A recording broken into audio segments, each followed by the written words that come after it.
think they're Power 5 and then maybe they should be better than they really are. But I want you to give them the real spill on how the transfer portal has truly affected college recruiting and how there's less than half the offers out there as it used to be.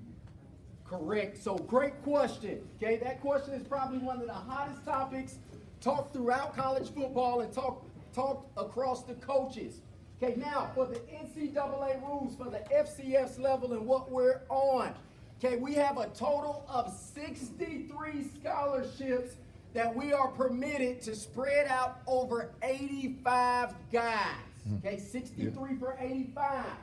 Okay, in addition to that, okay, the counters per NCAA, we're only allowed to sign 27 guys per class. Okay, and the new amendment with that rule is we get an additional +5 guys to the counter depending on how many guys on our team enter the transfer portal.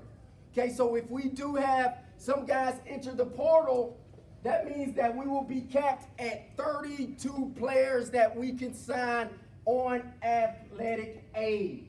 Okay, so the way that applies, okay, the way college football applies, you have some guys that enter mid-year. Okay, could be a high school senior. He's already graduated, wants to enroll in the mid-year. He counts towards that 27 count. Okay, the guys that signed during the spring, February period, they count towards that 27 count. Okay, the guys that enter the transfer portal, whether they're a mid-year guy after November 22nd, whether they enter the portal during the spring, they go to that 27 count. Okay, so now, okay, every coach in America has to manage their books. Okay, the way that it goes, you can't oversign guys now.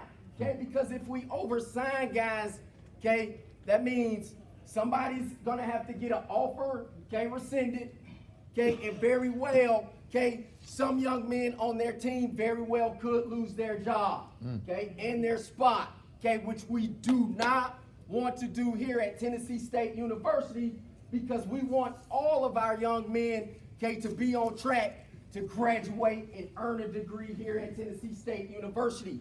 So the way that it goes, okay, when it comes to the recruiting process and the offers and who's going to be here, okay, we've got to be patient. Okay, we're not going to live in the portal. Okay, it's 4 years now that the transfer portal has been out. Okay, and it's realized that it is not sustainable, okay, to build a football program off the transfer portal. Okay, so the way that we'll do it here, okay, we'll still have our high school guys. You high school guys will always be the foundation of any college football program that you go to, okay, with the developmental process.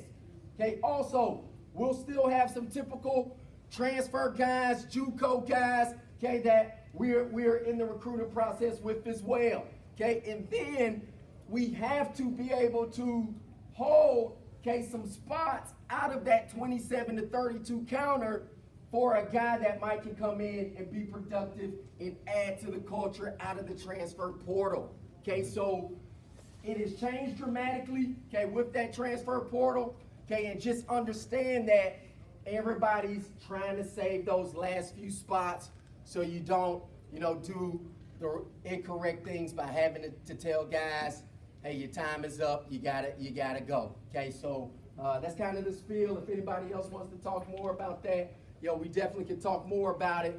Okay, but the main thing, guys, is control what you can control. Okay, make sure you're on top of the academics. Okay, and when you step between those white lines, go out there and have fun with it. Okay, because if you're out there having